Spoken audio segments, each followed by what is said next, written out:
A colossal, shadowy cloak of inky black slithers beneath the ocean's abyssal depths. It writhes through the oozing mire like some grotesque mollusk, pulsating with an insatiable, almost gleeful lust for the hunt. Its form is mercurial, shifting between viscous slime and liquid chaos. At times, it flattens into a sprawling stain, drifting across the seabed's muck like a blot of spilled ink. At others, it pauses, coiling inward to rise from the sludge in a shapeless, conical mass or a towering hooded specter. Though eyeless, its senses are preternaturally acute, quivering with a near-psychic sensitivity to the faintest tremors in the deep. Utterly malleable, it lacks a fixed form. It can extend writhing tendrils, resembling a monstrous squid or a ghastly, gargantuan starfish. It can compress itself into a flattened disc or hump into an uneven, boulder-like mound lurking in the ocean's black heart. This abomination prowls the lightless, bottomless waters, born when the continents and seas were still young, as ancient as the ocean itself. It glides through an eternal night, a void without beginning or end. The Stygian trenches it haunts have been shrouded in darkness since the world's dawn only. The subterranean rivers, those hollow veins of the earth, hold greater terror. Driven by a single, relentless instinct and unquenchable, ravenous hunger, it can endure months without sustenance. Yet mere moments after feeding, its gnawing starvation returns, as ferocious as ever.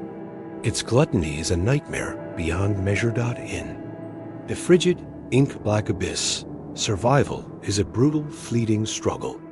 Yet for this slithering horror, there is no contest. It devours all in its path, heedless of size, shape, or ferocity. It engulfs microscopic plankton and swallows colossal squid with the same cold indifference. Its outer membrane, slightly less fluid than its core, bears scars gouges from the frenzied suckers of deep-sea leviathans or the slashing teeth of prehistoric megalodons. Yet these wounds are meaningless. When its viscous mass envelops its prey, their agonized thrashings are nothing to it. No creature escapes its suffocating embrace. This hooded terror knows no fear. Nothing daunts it. It consumes anything that stirs or dares to lie still in a futile bid for survival. Nothing has ever turned to prey upon it. Should a squid's sucker or a shark's jaws tear into its gelatinous form, the ooze surges to seal the breach.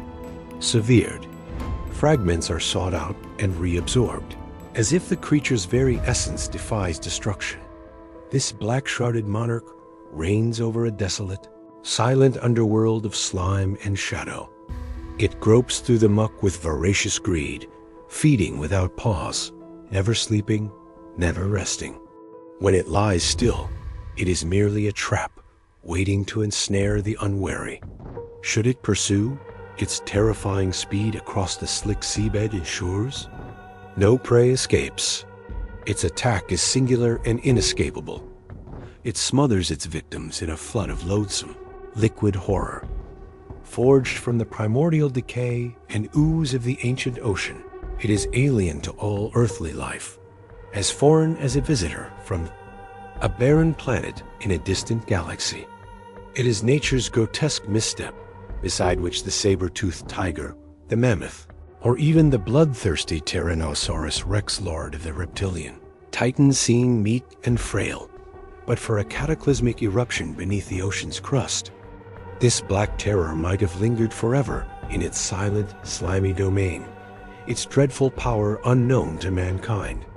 Fate, in the form of a titanic explosion that convulsed the seabed, hurled the monstrosity from its lightless realm. The writhing mass was flung upward, coiling into a sphere as it broke the surface. A lesser creature of the deep would have perished. In such an upheaval, the blast and the sudden release of crushing pressure would have obliterated any ordinary fish. But this was no ordinary beast. Its viscous, amoebic structure, its unnatural resilience, allowed it to endure.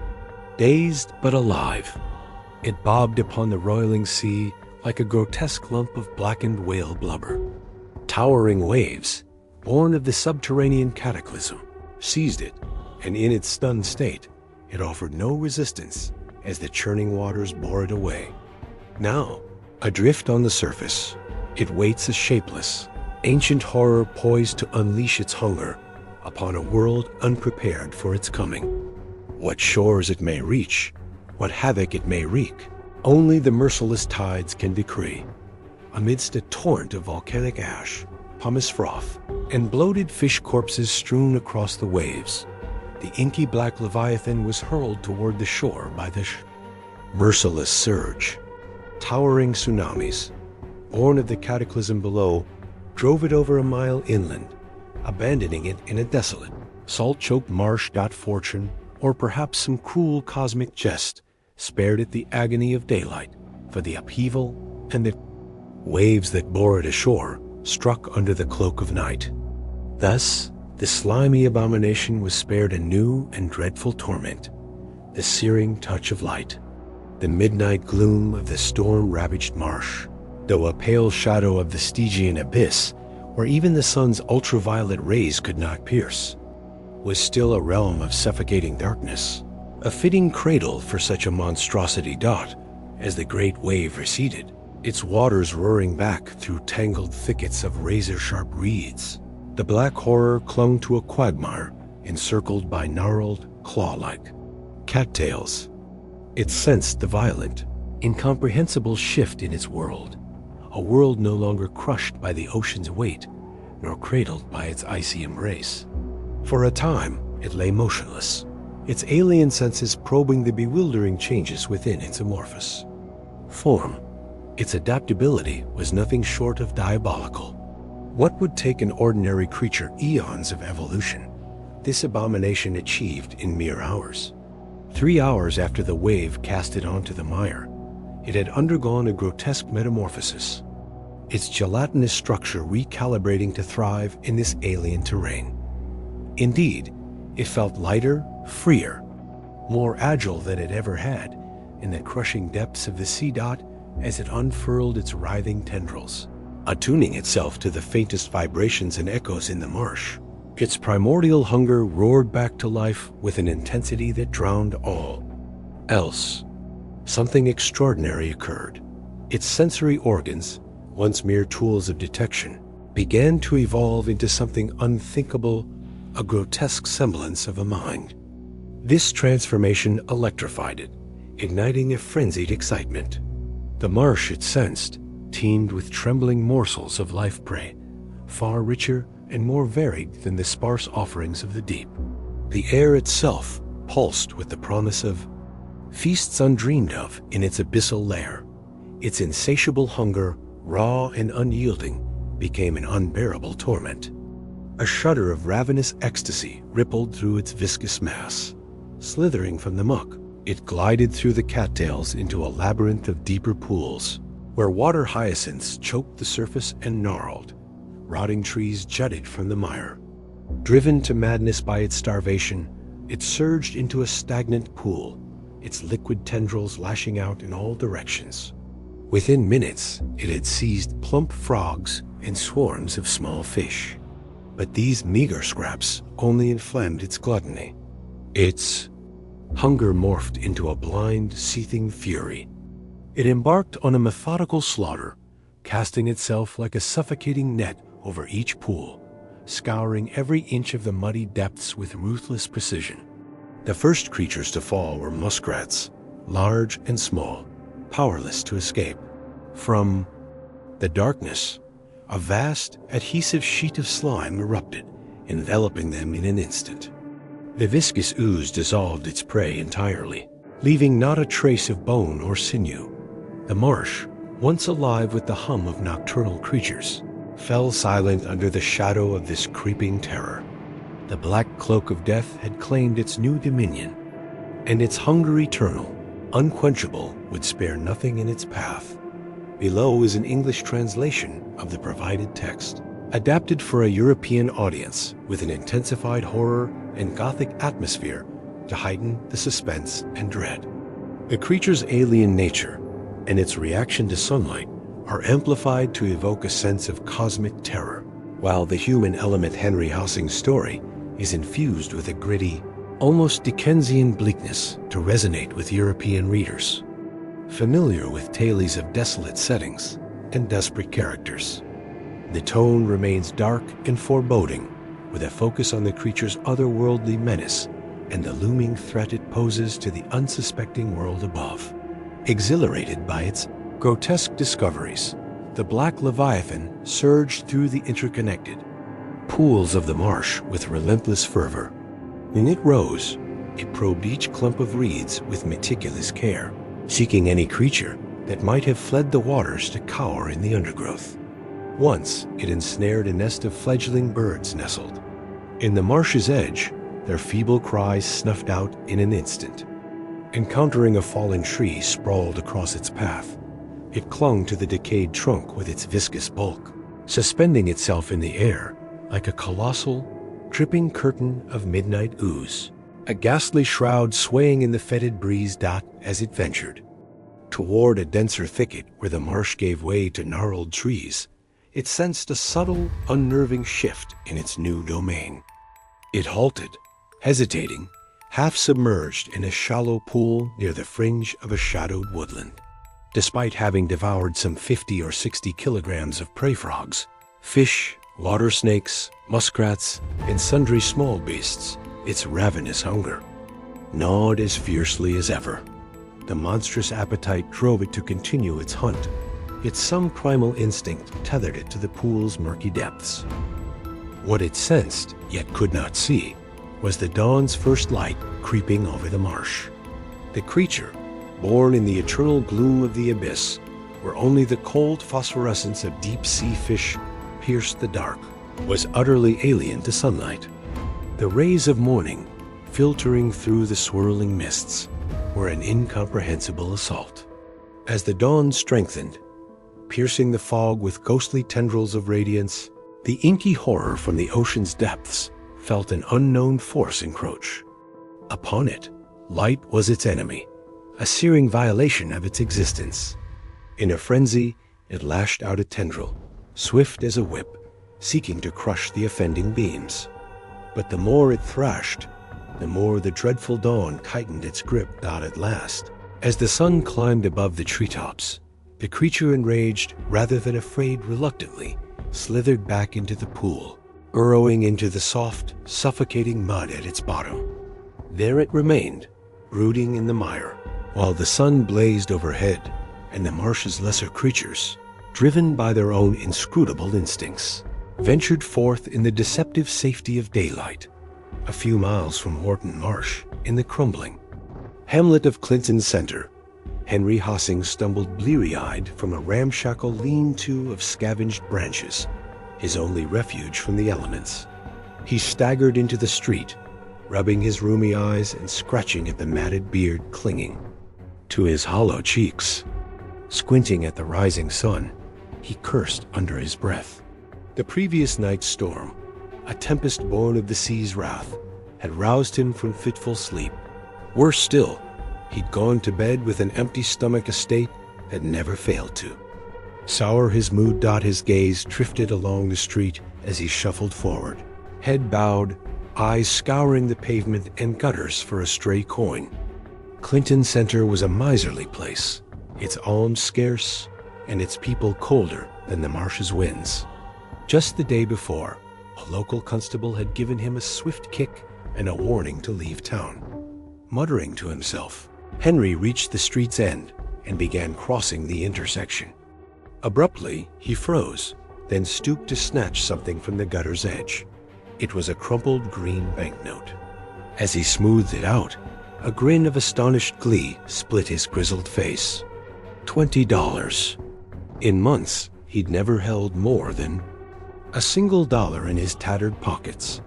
Stuffing the note into the least frayed pocket of his threadbare gray coat, he strode across the street with uncharacteristic urgency. No longer scouring the pavement, his eyes now darted to shop fronts and diners. He paused before one eatery, hesitated, then moved on to a less ostentatious establishment a few blocks away. Sliding into a seat, he was met with a scowl from the proprietor.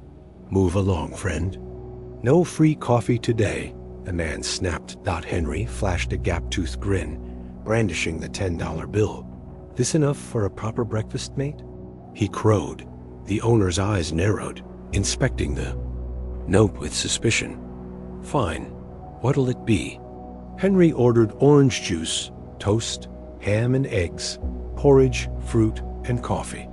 When the meal arrived, he devoured it with gusto, downing 3 more cups of coffee before slapping the bill on the counter as if $6 breakfasts were his daily fare.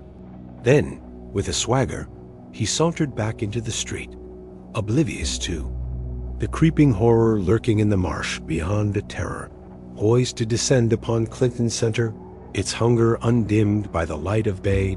By early afternoon, after a $9 lunch, Henry Hossing's bleary eyes caught sight of a dingy tavern. He loitered across the street, fingers fidgeting with the crumpled $5 bill in his pocket. After a moment's hesitation, a vacant grin spread across his face.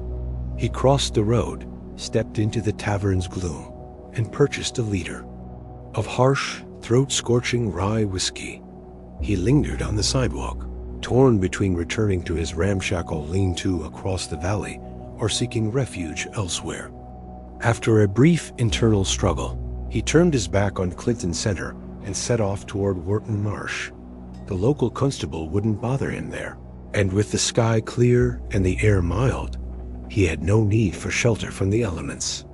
Off the highway that skirted the marsh a few miles from town, he trudged through a sodden meadow, pushed through a thicket of brambles, and slumped beneath a gnarled, sap-dripping tree at the edge of a dense forest. By late afternoon, his face was flushed with liquor, and a fleeting thought of returning to Clinton Center crossed his mind. Shaking off his stupor, he stumbled about, gathering a few dry twigs to kindle a small fire before collapsing back beneath the tree. Almost instantly, he sank into a drunken stupor, dozing like an exhausted beast. But as twilight shadows deepened over the marsh, he roused himself to light the fire. Returning to his now empty bottle, he drifted into a hazy reverie of grand riches until something tore him violently back to reality. The flickering flames of his fire had dwindled to eerie, smoldering embers, casting a feeble glow beneath the tree.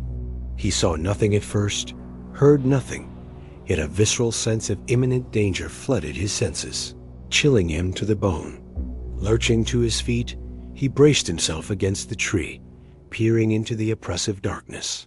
Beyond the fires, frail hollow, the night was an impenetrable void. He could discern no shape, no color, only the certainty of something lurking. Then it hit him, a stench so vile it made his skin crawl.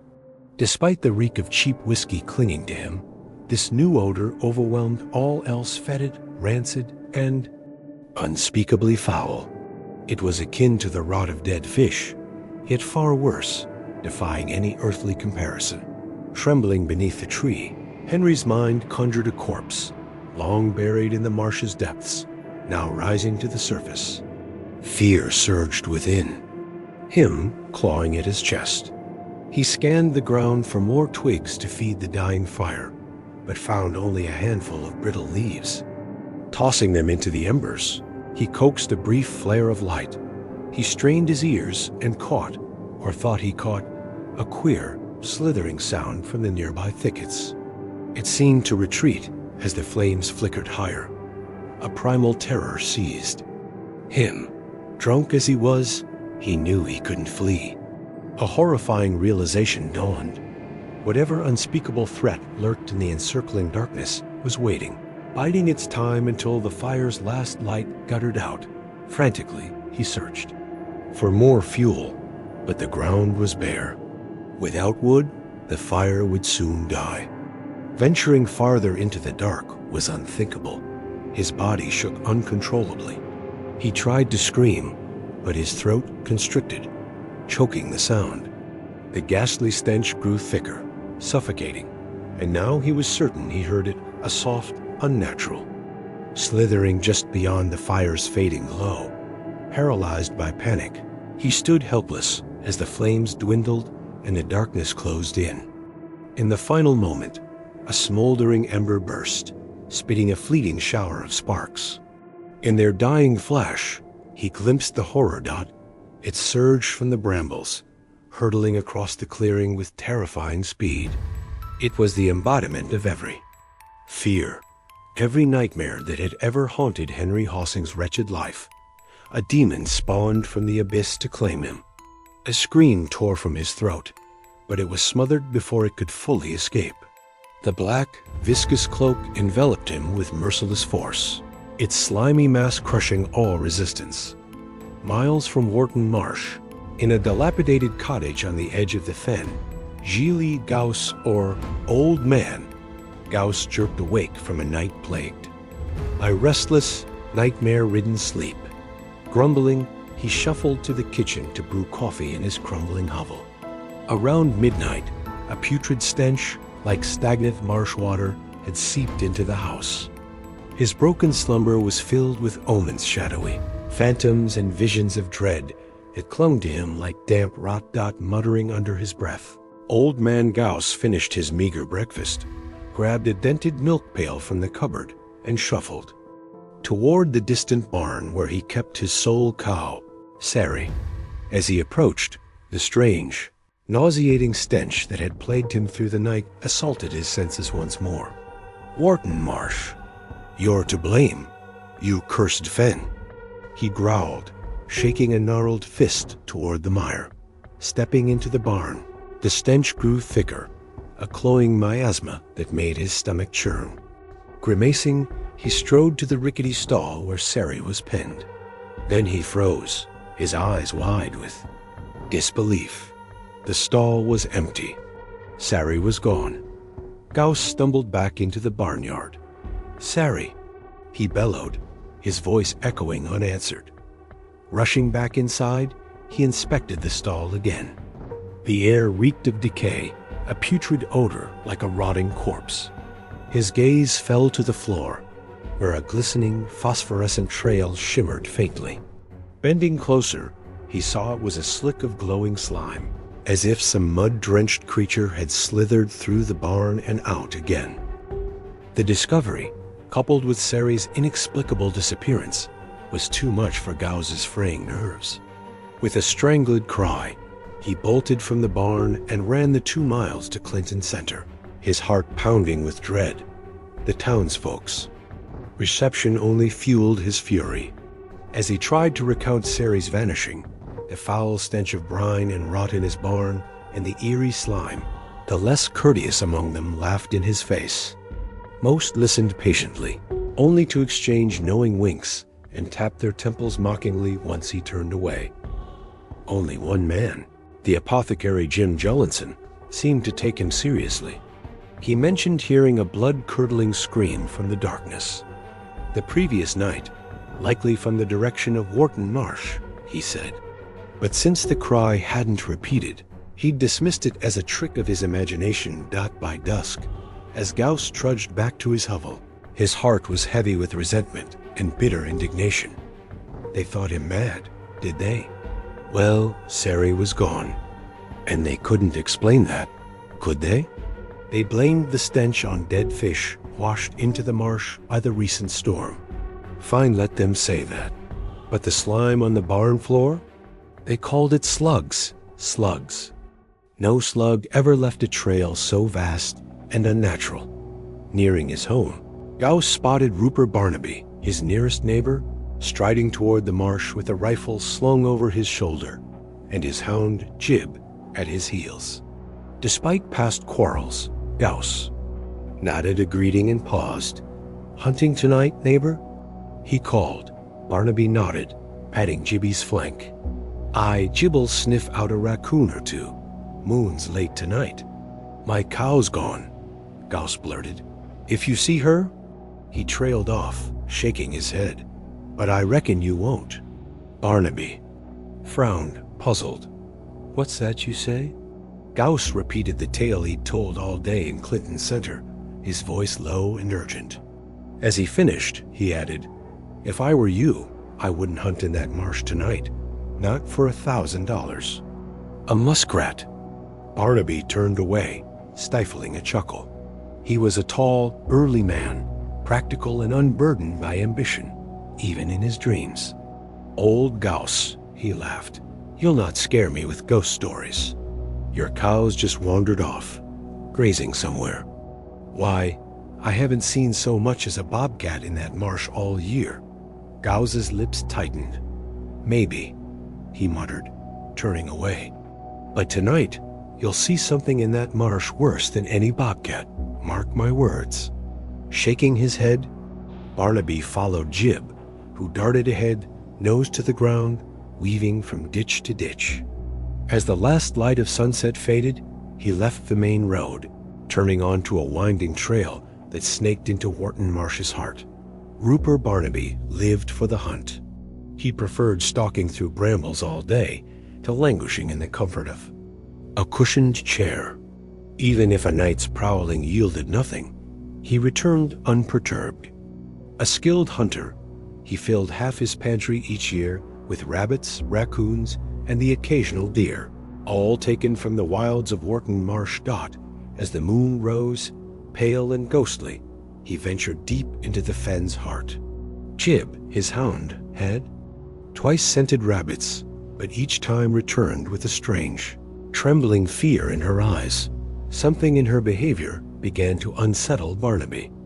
The dog, usually bold, clung to his side, refusing to stray.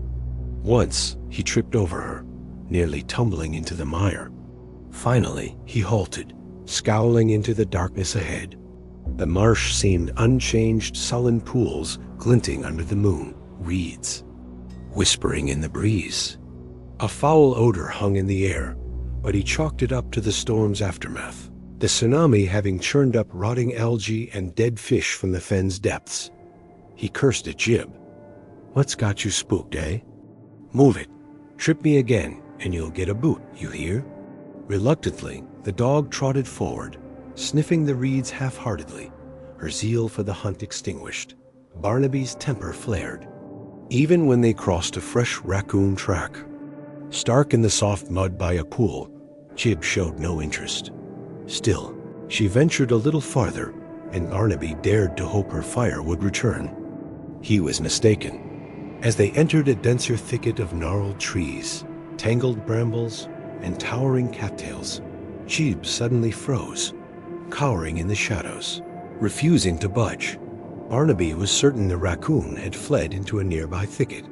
Jibby's disobedience drove him to fury. After a few sharp kicks, the dog rose, trembling, her neck fur bristling like a lion's mane.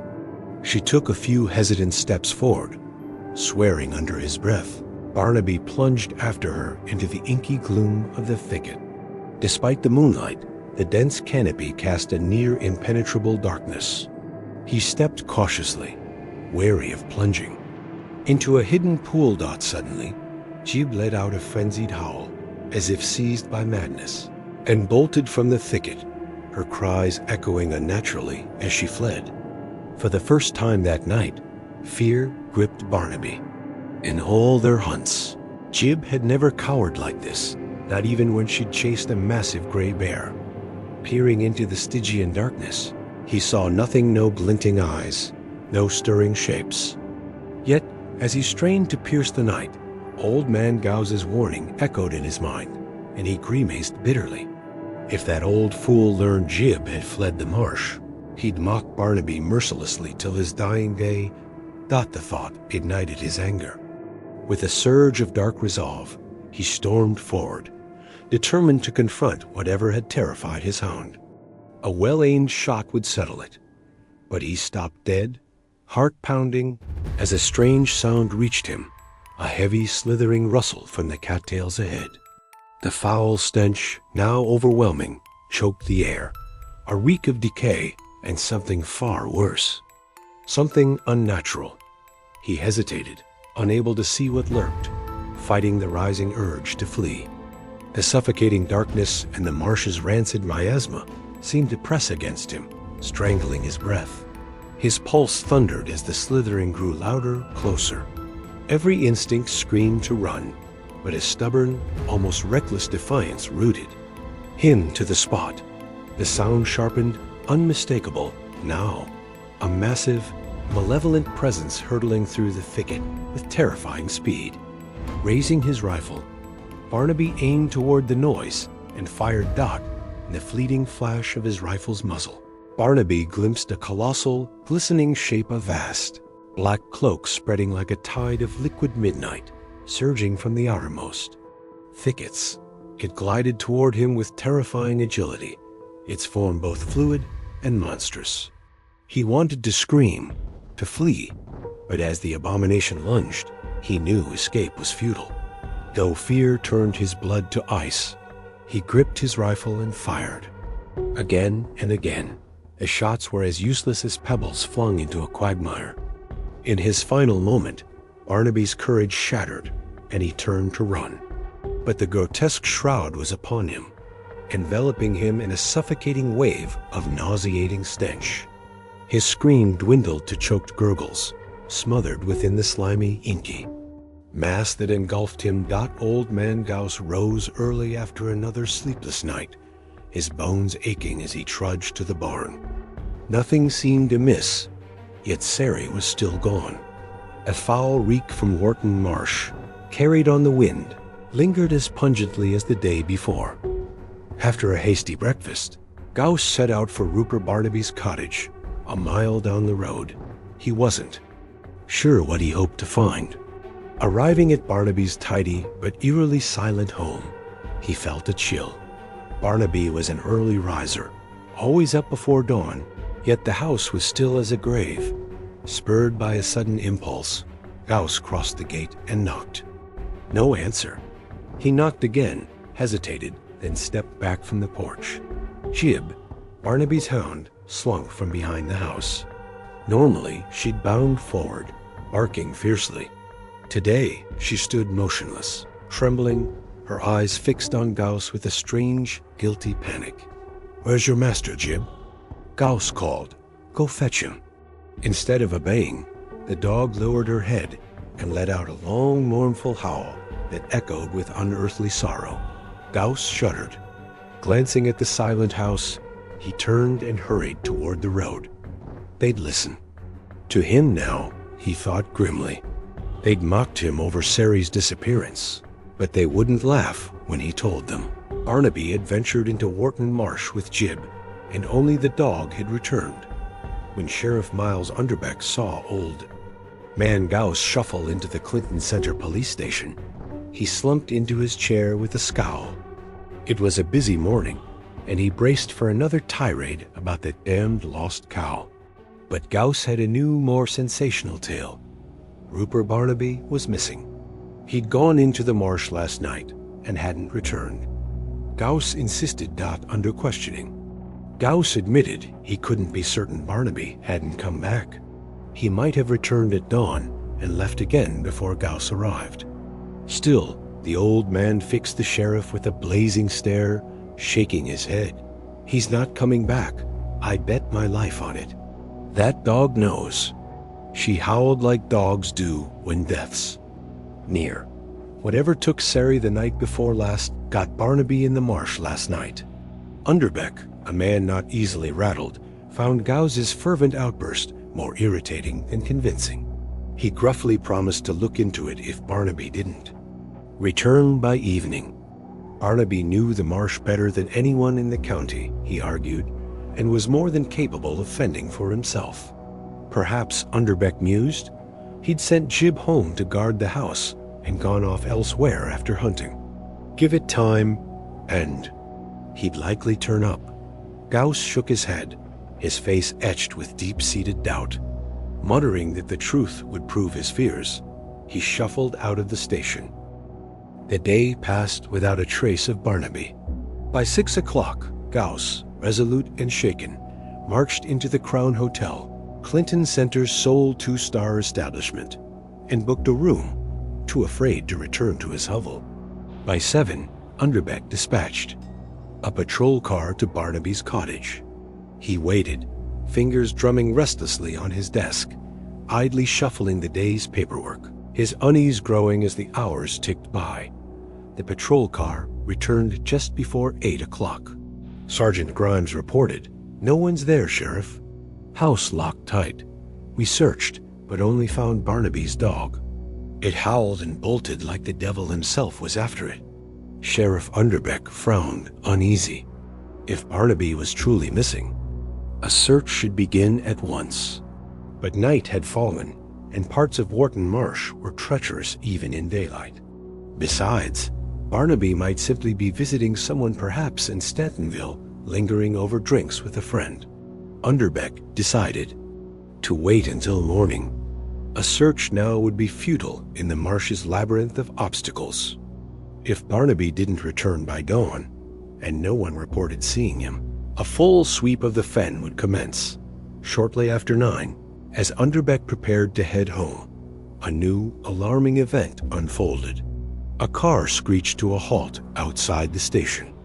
An older man burst in, half dragging a sobbing young woman, her dress and stockings torn, her face marred with scratches. "I found her on the highway near Wharton Marsh," the man said, wiping his brow. "She was screaming her lungs out, running like a banshee right in front of my car. Nearly hit her. She's scared out of her wits, babbling about someone snatching her boyfriend into the bushes. Took all I had to get her in the car and race here." Underbeck studied the man, who seemed genuinely shaken and hid nothing. Turning to the woman, he spoke gently to calm her. Slowly, she gathered the courage to tell her story. Her name was Dolores Rell, from the outskirts of Stantonville. At dusk, she'd been driving with her fiancé, Jason Buckmeist, from Clinton Center. As they passed Wharton Marsh, she remarked how poetic the fen looked under the moonlight. Jason stopped the car, suggesting a moonlit stroll in the warm evening air. Dolores hesitated but reluctantly agreed to a short walk along the marsh's edge, where the ground was firm. As they wandered beneath the trees, about 15 meters from the car, a foul stench hit her, urging her to return. Jason dismissed it as mere marsh odor and pressed on, leading the way through the dense thicket. Suddenly, they heard a rustling, as if something massive slithered through the undergrowth ahead. Jason told her not to worry, likely a stray cow. He said, but as it drew closer, its speed was terrifying, its sound unlike any animal's tread. At the last moment, Jason spun around, screaming for her to run. Before fleeing, Dolores glimpsed a colossal, black shape surging through the moonlit trees, a shapeless, writhing horror. Frozen in terror, she turned and ran. She thought she heard Jason's footsteps behind her, but wasn't sure. Then came his scream, sharp and desperate. Pausing here, Dolores broke into sobs, needing minutes to continue. She couldn't fully describe what she saw when she glanced back. The thing she'd glimpsed had overtaken Jason, engulfing him. All she saw was his agonized face and part of his arm near the ground, as if the thing pinned him. It was black, formless, not quite beast, not quite anything recognizable. It was a reptilian nightmare, a monstrous terror from her childhood fears of the dark nursery. Shuddering, she covered her face, struggling to describe it. Oh God, a living shadow, a living shadow. Somehow, she stumbled through the brambles to the highway, barely noticing the car barreling toward her. Her terror was palpable, undeniable. Underbeck sprang into action. After Dolores, pale and trembling, was taken to a nearby hospital for her scratches and nerves, he rallied every available officer, arming them with pistols, rifles, and floodlights. 4 patrol cars sped toward Wharton Marsh. Jason's car was found where he'd parked, untouched. A search of the surrounding fen under blazing floodlights yielded nothing. Whatever attacked Jason had likely dragged him deep into the marsh's remote pools and thickets. After 2 hours of scouring brambles and wading through sludge, Underbeck Exhausted, called off the search until dawn. As the first pale rays of morning crept over Wharton Marsh, the hunt resumed. Volunteers from Clinton Center joined the effort, and a meticulous sweep of the fen began, probing every shadowed corner of its treacherous expanse. By noon, the search had yielded little, almost nothing. One volunteer returned with a battered baseball cap and a liter bottle of rye whiskey found beneath a sap-dripping tree. The felt cap was worn and frayed, but dry, suggesting it had been discarded after the recent storm. The whiskey bottle looked nearly new, with a few drops still. Inside, the finder noted a small, extinguished fire nearby. Hoping these clues might explain Jason's disappearance, Sheriff Underbeck summoned Clinton Center's liquor store owners to identify recent buyers of such a whiskey bottle. The search pressed on, and by mid-afternoon, a more disturbing find emerged. A zealous volunteer, scouring a trampled patch among towering cattails, dredged a rifle from the mud. Wiping away the clinging slime and mire, two searchers confirmed it was Barnaby's rifle, its stock bearing a distinctive carving one recalled from past hunts. As Underbeck grappled with this unsettling news, word came from the liquor store inquiries. All recent buyers of letter-sized rye whiskey were accounted for except one, a vagrant who'd loitered in town days earlier and been ordered to leave. By evening, a meeting reviewed the evidence, concluding that this vagrant, in a drunken, murderous frenzy, might have killed Barnaby and Jason, hiding their bodies in one of the marsh's countless deep pools. He could still be slumbering in the tangled thickets, lost in a stupor. Most investigators dismissed Dolores's lurid tale as the product of a panicked mind. Under moonlight, they reasoned, a deranged vagrant with wild eyes could easily be mistaken for a monster. Her terror likely exaggerated. What she saw. As night fell over the bleak, shadowed fen, Underbeck reluctantly halted the search. Suspecting the killer might still lurk in the thickets, he ordered nightly patrols along the highway skirting the marsh. If the fugitive hid in that treacherous undergrowth, he couldn't escape via the road without detection by a patrol. The only other route miles of reed-choked mire to the sea seemed unlikely for any fugitive. Patrols were set for 3-hour shifts, 2 men per team, armed with rifles, pistols, and powerful floodlights. They were to investigate every sound or movement in the roadside brush. After one shouted warning to halt, they had orders to shoot. Curious drivers stopping to inquire about the manhunt were waved off, warned not to pick up hitchhikers, and to report any they saw. Fred Storr and Luke Matson, on the midnight to 3 patrol, had passed over 2 hours without incident. Finally, Luke slumped onto a fallen log a few meters from the road. "Need a breather," he groaned, propping his rifle against the trunk. "Just a minute." Fred lingered nearby, scanning the darkness.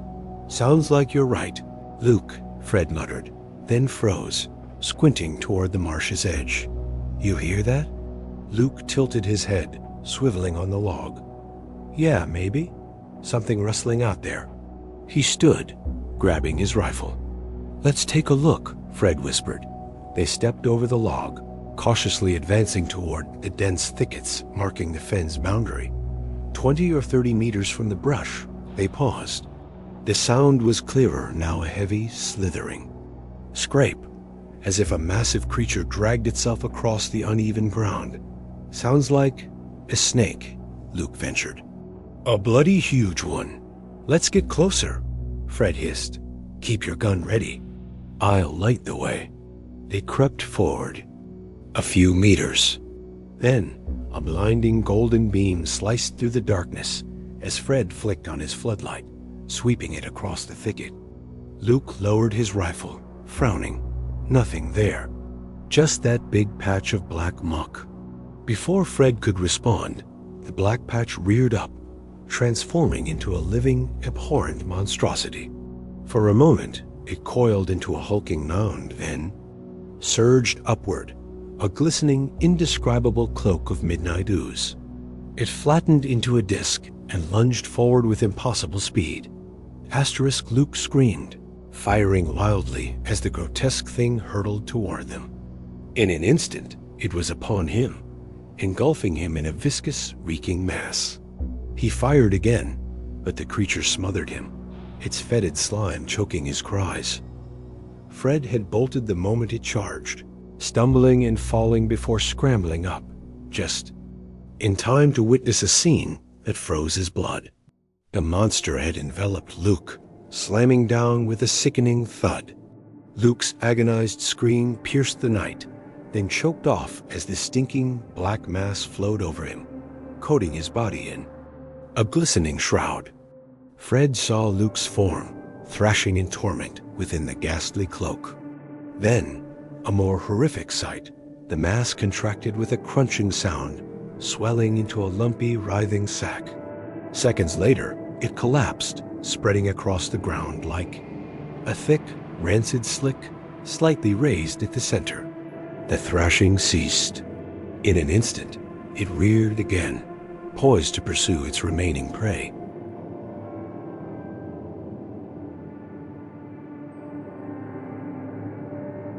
Terror snapped Fred from his paralysis. Grabbing Luke's fallen rifle, he fired at the oozing horror. To his dismay, the bullets sank uselessly into it, splattering like stones in mud. As it lunged, Fred, driven by nameless instinct, hurled the rifle at it and seized the floodlight. While the creature engulfed the weapon, he switched on the beam, aiming its searing light at the oncoming mass. It halted, mere steps away, hesitating. It slithered sideways to evade the light, but Fred tracked it relentlessly. Finally, it collapsed, flattening like a vast black tarpaulin, as if cowering from the beam. Fred held the light steady, every nerve screaming that this golden glow was his only shield against certain, gruesome death. Shouts and other beams cut through the dark as gunfire echoed, drawing nearby patrols. Abruptly, the nameless horror writhed, twisting to escape the light, and vanished into the night. In the gray dawn, Sheriff Underbeck climbed into a waiting patrol car on the highway near Wharton Marsh and sped back to Clinton Center. He'd made a decision, one he'd act on immediately. At the station, he placed 2 urgent calls, one to the state governor, another to the commander of Camp Evans, a nearby military base. The Marsh's monster was beyond his limited forces. Rupert Barnaby, Jason Buckmeist, and Luke Matson were undoubtedly dead in the fen. The nameless vagrant, now clearly no murderer, was likely another victim. Fred's store hadn't vanished, but the patrol found him slumped near the marsh's edge, incoherent with terror. Hours later, safe in bed, he clutched a police flashlight, refusing to release the switch. When it was turned off, he screamed until it was reactivated. His tale was too outlandish for a sane mind to accept, eerily mirroring Dolores Rell's hysterical account. But Fred wasn't a nervous young woman. He was known as stubborn, tough, and brutally honest, a trait less valued than boastful bravado. As Underbeck rose to return to the marsh, he spotted Old Man Gauss standing on the sidewalk. Watching. Sheriff Underbeck shivered as he recalled Old Man Gauss's missing cow. Before the old man could approach, he slammed the car door and barked an order to the waiting driver. As the vehicle sped off, he glanced in the rearview mirror. Gauss stood motionless on the sidewalk outside the police station. A silent sentinel. Meddling old fool, Underbeck muttered. The driver shot him a glance and pressed the accelerator. Less than 2 hours later, Wharton Marsh's highway was lined with vehicles, police cruisers, curious locals' cars, and military trucks from Camp Evans. By 9, over 300 men, soldiers, police, and armed volunteers surged into the fen, launching a meticulous search. By midday, most had reached the far shore. Their efforts yielded nothing.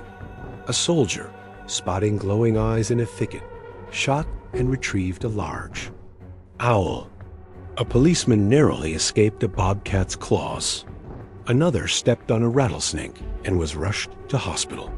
But no sign emerged of a monster, a vagrant killer, or the missing men.